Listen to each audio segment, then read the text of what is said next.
नमस्कार, मैं मयूर जोशी। आप देख रहे हैं उदयपुर न्यूज़ और सियासी होली सियासतदारों के संग अभियान के तहत आज हम पहुंचे हैं कापासन। और कापासन के एक प्रबल दावेदार के रूप में अपनी पहचान रखने वाले लवदेव जी बागड़ी से विशेष मुलाकात करेंगे। लवदेव जी, सबसे पहले तो अपने क्षेत्रवासियों को और उदयपुर की जनता को होली पर, गणगौर के पावन पर्व पर क्या बधाई देना चाहेंगे?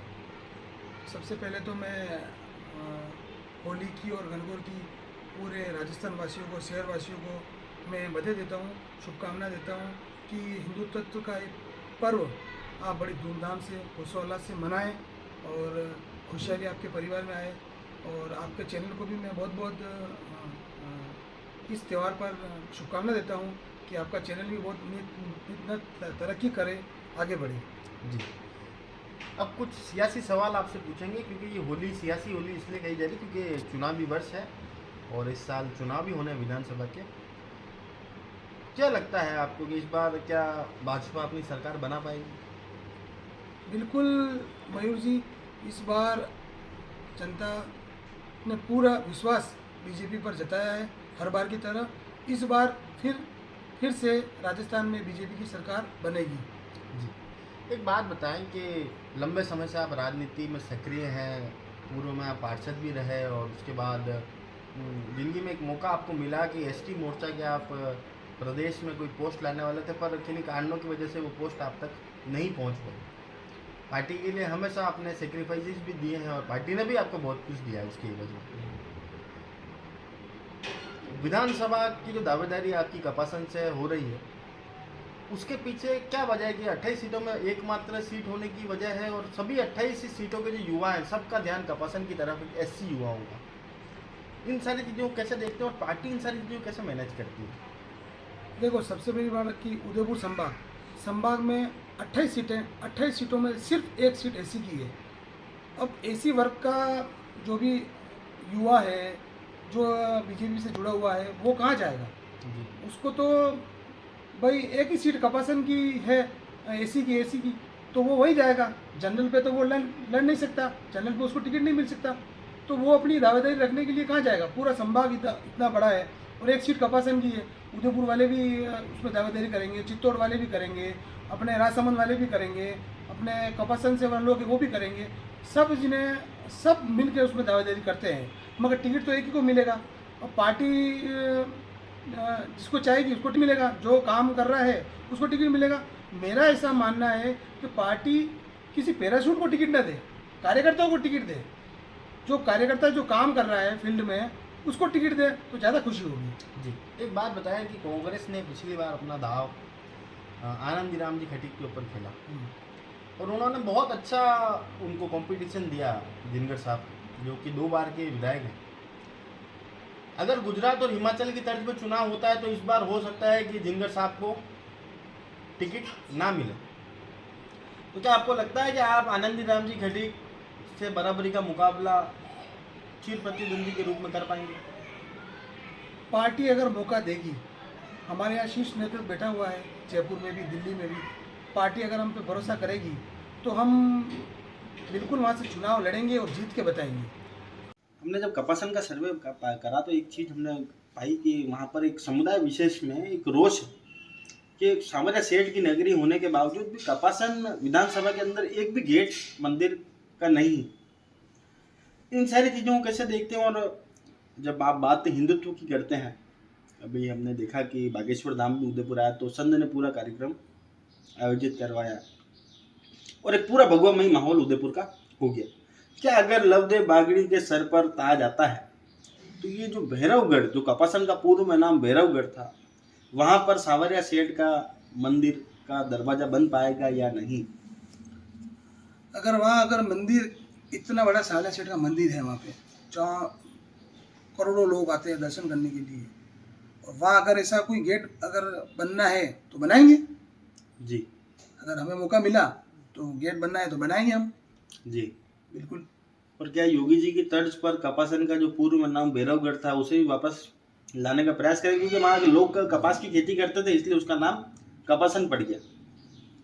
वो तो अब देखो, इसमें नाम नाम नाम चेंज का तो मैं आपको कह नहीं सकता हूँ कि भाई कपासन नाम चल रहा है वो क्यों पड़ा, कैसे क्या पड़ा।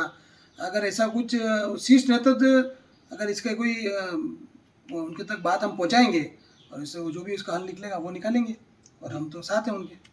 मौजूदा विधायक आपकी पार्टी है और कपासन के अंदर 4 पंचायत समितियां लगती हैं, उसके बावजूद भी सिर्फ एक पंचायत समिति के अंदर वहाँ पर कॉलेज है कपासन के अंदर महाविद्यालय, बाकी 3 पंचायत समिति कॉलेज से महाविद्यालय से अछूती है। क्या आपके विधायक के अंदर इतना दम नहीं था कि वो आगे तक अपनी बात रख सकें, या फिर मौजूदा सरकार ने द्वेष की भावना से काम करते हुए वहाँ तक कॉलेज नहीं पहुँचने दी? देखो अभी हम बात देखो, पहले जब विधायक थे अर्जुन जी तब बीजेपी की सरकार थी, तब वहाँ पे क्या हुआ क्या नहीं वो तो ये चीज़ वही बता सकते हैं। और अभी सरकार कांग्रेस की है तो देशटापूर्ण कांग्रेस कोई काम नहीं कर रही होगी तो नहीं कर रही होगी, इसमें कोई बड़ी बात तो है नहीं कि बीजेपी के महाविद्यालय नहीं होना आपको क्या लगता है? आज जो देश का परिवेश इतना बदल चुका है, हम आए दिन महिलाओं के साथ बर्बरता अत्याचार होता देखते हैं, माँ बाप भी सहमे से रहते हैं। आप भी खुद एक पिता हैं, आप अच्छी तरह समझते हैं सारी चीज़ों को। बच्चों को कोई बाहर भेजना नहीं चाहता, तो उनकी जो शिक्षा का अभाव है 12वीं के बाद वो नहीं पढ़ पाते आगे, इसके पीछे महाविद्यालय ना होना एक मुख्य वजह होगी। हाँ बिल्कुल, देखो होना चाहिए मेरे हिसाब से तो वहाँ पे होना चाहिए, अगर नहीं है तो होना चाहिए। अभी कांग्रेस की सरकार है, वो बीजेपी के जब विधायक है वहाँ काम कम करते हैं, उस हिसाब से कोई मामला अटका हुआ होगा। हमारी बीजेपी सरकार आ जाएगी तो आ जाएगा, इसमें कोई बड़ी बात नहीं है जी। क्या अगर आप विधायक के दावेदार होंगे तो ये जो 2-3 समस्या हैं, जल की, बिजली की, महाविद्यालय की और ये सामान्य जी की गेट वाली जो समस्या है, इनका पूर्णतः निवारण कर पाएंगे, इस बात का एश्योरेंस चैनल के माध्यम से दे सकते हैं? देखो मैं जब उदयपुर से अपने वार्ड में पार्षद था तो वहाँ पे भी वो अनेक समस्या थी, उन सारी समस्याओं को दूर करते हुए हमने बिल्कुल सही काम करने की कोशिश की है और काम किया है, जनता को राहत पहुँचाई है। तो जितना हम तो हमारा 100% में से 100 में से 100 देंगे। अब वो ऊपर जब सरकार आएगी तब पता चलेगा कि काम कितने हो रहे हैं। हमारी कोशिश पूरी रहेगी कि हम अच्छा से अच्छा काम कर सके वहाँ पे। जी। एक सवाल का जवाब दीजिएगा कि अगर पार्टी मौका नहीं दे किसी कारणवश तो भी क्या चुनाव लड़ेंगे, हाँ या ना में स्पष्ट जवाब दीजिएगा। पार्टी से आगे नहीं जाएंगे, पार्टी हमें जो मौका देगी उसी पे काम करेंगे। पार्टी से हम पार्टी के सच्चे सिपाही हैं, इसलिए हम पार्टी में ही काम करेंगे। हम कोई ऐसी जैसे कांग्रेस में होता है वैसे हम नहीं करेंगे। अभी हमने देखा कि आपके जो नेता हैं सतीश जी पुनिया साहब, उन्हें उनका कार्यकाल पूर्ण होने के बाद उन्हें उनकी जगह सीपी जोशी साहब को नया प्रदेश अध्यक्ष बनाया गया। तो कुछ जो महत्वाकांक्षी लोग थे वो आज जयपुर में शपथ ग्रहण समारोह अटेंड कर रहे हैं और आप अभी भी अपने फील्ड में मौजूद हैं। क्या आपको लगता है कि समुंदर हूँ लौट कर फिर आऊँगा, ये कहावत अगर सतीश पुनिया जी के लिए कही जाए तो इस बात में कोई दो राय नहीं होनी चाहिए? तो पहले तो मेरे को आज पारिवारिक कारण के कारण मैं भी जयपुर जा नहीं सका और हमारे लिए तो खुशी की बात है क्योंकि मेवाड़ से सीपी जोशी जी अध्यक्ष बने हैं और मेरे को भी जयपुर जाना था, मेरा सब कुछ तय हो गया था, मगर मेरे कोई पारिवारिक कोई कारण आने की वजह से मैं जयपुर नहीं जा सका। और पार्टी ने सीपी जोशी जी को अध्यक्ष बनाया है तो सतीश जी भाई साहब के लिए भी उन्होंने कुछ अच्छा ही सोचा होगा। ऐसा तो नहीं है कि ये तो लोगों की बातें हैं, सुनी सुनी बातें हैं, सुनी सुनी बातों पर तो क्या विश्वास करें। तो कुछ अच्छा सोचा होगा उनके लिए भी। जी नहीं, तो इसके पीछे वजह क्या रहती है? क्या वहाँ खटीक समुदाय के लोग ज़्यादा हैं या खटीकों का अपने आप में एससी में एक वर्चस्व ज़्यादा है? खटीक तो पूरे संभाग में है, पूरे राजस्थान में है, हर कोने में आपको खटीक मिल जाएंगे। खटीक तो ही है, दावेदारी करना तो सबका अधिकार है और टिकट देना पार्टी का अधिकार है। दावेदारी सब करो, पार्टी किसी कार्यकर्ता को टिकट देगी तो उनके साथ काम करेंगे, हमें देगी तो चुनाव लड़ेंगे।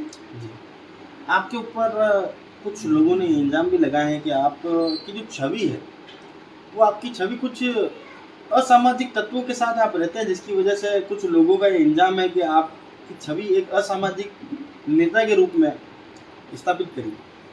इसको किस तरह से देखते हो और उन लोगों को क्या जवाब देना चाहेंगे चैनल के माध्यम से? मैं आपके चैनल के माध्यम से कहना चाहता हूँ कि ये तो सिर्फ सुनी सुनाई बातें हैं। पहली बात, पार्टी ने मुझे पार्षद बनाया तो कुछ देख के बनाया होगा। पार्टी ने मुझे एसी मोर्चा उदयपुर शहर जिले का अध्यक्ष बनाया तो कुछ सोच समझ के देख के बनाया होगा। अब आप मेरा इंटरव्यू ले रहे हो, आप आए हो, अब आप बाहर जाके किसी को चक्कू मार दो, मर्डर कर दो, तो मैंने तो आपको नहीं भेजा जी। अब कोई आता है मिलने के लिए और मुझसे मिलते हैं, अब वो आगे जाके कोई कांड कर दे तो उसकी क्या मेरी जिम्मेदारी थोड़ी है क्या? सब कोई ना कोई आज देखो बड़े बड़े जो नेता हैं जयपुर हो गए, दिल्ली हो गए, उनके साथ फोटो खिंचाते हैं और बड़े बड़े नेता भी सहज आराम से वो बना तो नहीं कर सकते। अब आप बड़े बड़े नेता की बात बता दो, उनकी परेशानी आप देखो। अगर वो नेता किसी के साथ फोटो खिंचा ले तो कहते हो कि यार यार इसने गुंडे के साथ फोटो खिंचा लिया, और अगर उसको धक्का दे दे, इतने बड़े नेता हो गए तो उसको धक्का दे दिया, जी तो साला बड़ा नेता जाएगा जी, कहाँ जाएगा? सही बात है। तो ये भली वो बातें हैं, और किसी को धक्का तो दे नहीं सकते। कोई आ गया फोटो खिंचाने, फोटो खिंचा लिया, और अगर वो बाहर जाके किसी का मर्डर कर दे तो आप क्या करो, मैं क्या करूँ? अब मैं आपको ही कह रहा हूँ, अब आप बाहर जाओ, किसी से झगड़ा हो जाए, आप उसको मार दो, वो मर जाए, तो फिर क्या? आप कल कोई को देखो लवदेव जी का इंटरव्यू लेने गया, उन्होंने भेजा। जी ऐसे तो नहीं होता है, ये तो सिर्फ सुने सुने बातें हैं लोगों का। अगर कोई आदमी अगर आगे बढ़ रहा है तो उसको कैसे रोके? तो उसके ऊपर लांछन लगा दो, ये ऐसा है न वैसा है। बाकी मेरे ऊपर कोई आज तक कोई मुकदमा नहीं, कुछ नहीं। मैं पार्टी की सेवा कर रहा हूँ। मैं वार्ड 29 बना था, जब से मैं पार्टी का कार्य कर रहा हूँ। हमेशा गुलाब जी जब यहाँ पे थे तब वो हमेशा क्या नाम है गृह मंत्री थे, तब हमने साड़ियों के बहुत सारे प्रोग्राम किए भाई साहब के दिशा अनुसार, जो उनके नेतृत्व में। सतीश जी पूनिया मेरे घर पे भाई साहब जो प्रदेश बने, उसके बाद वो आए हुए हैं। तो हम मोदी जी से मिलने दिल्ली गए जब मैं पार्षद रहा। तो ये सब सुनी सुनी बातें हैं। अगर ऐसा कोई बात हो तो लाओ, दिखाओ सही। कोई किसने कहा है? कोई सामने तो आए। आप पर एक इल्जाम और लगे हैं कि आपने जिंदगी में जो भी मुकाम पाए वो धनबल के बदौलत पाए। इन सारी चीजों पर क्या जवाब देना चाहिए? ये सिर्फ मैं पार्टी में मेहनत करता हूँ तो शीर्ष नेतृत्व को ये दिखता है कि ये हमारा कार्यकर्ता काम कर रहा है, तो इसलिए मुझे वो हमेशा मौका देते हैं। और कि जब पैसे के बल पे, तो क्या मुझे क्या विधायक तो नहीं बन गया मैं? ऐसा होता मैं विधायक बन जाऊँ? ये सब सुनी सुनी बातें हैं। बीजेपी में कार्यकर्ताओं को मौका मिलता है जो काम करता है। धनबल वालों का काम तो कांग्रेस में है, हमारे यहाँ पे नहीं है। हमारे यहाँ तो कार्यकर्ता ही काम करता है और उसी को मौका मिलता है। ये सब बातें हैं, ये तो लोग फैला रहे हैं। हमारी विशेष मुलाकात थी लवदेव जी बागड़ी साहब से, जिन्होंने बड़ी बेबाक अंदाज में अपनी बात को रखा कि कुछ तो लोग कहेंगे, लोगों का काम है कहना। बहरहाल ये तो वक्त बताएगा कि इनकी छवि को धूमिल करने के लिए ये सारे प्रयास हो रहे थे या लवदेव जी का नेचर ही ऐसा, ये तो वक्त बताएगा। तब तक के लिए इजाजत लेते हैं, और आशा नहीं वरन पूर्ण विश्वास है कि लवदेव जी इस बार विधायकी का दावेदार होंगे, लवदेव जी बागड़ी, और इनके सर पर विधायक का ताज आए तो जो सर्वांगीण विकास से अछूता है कपासन आज तक, वो पूर्णतः सत्ता की मुख्य धुरी से जुड़ पाए।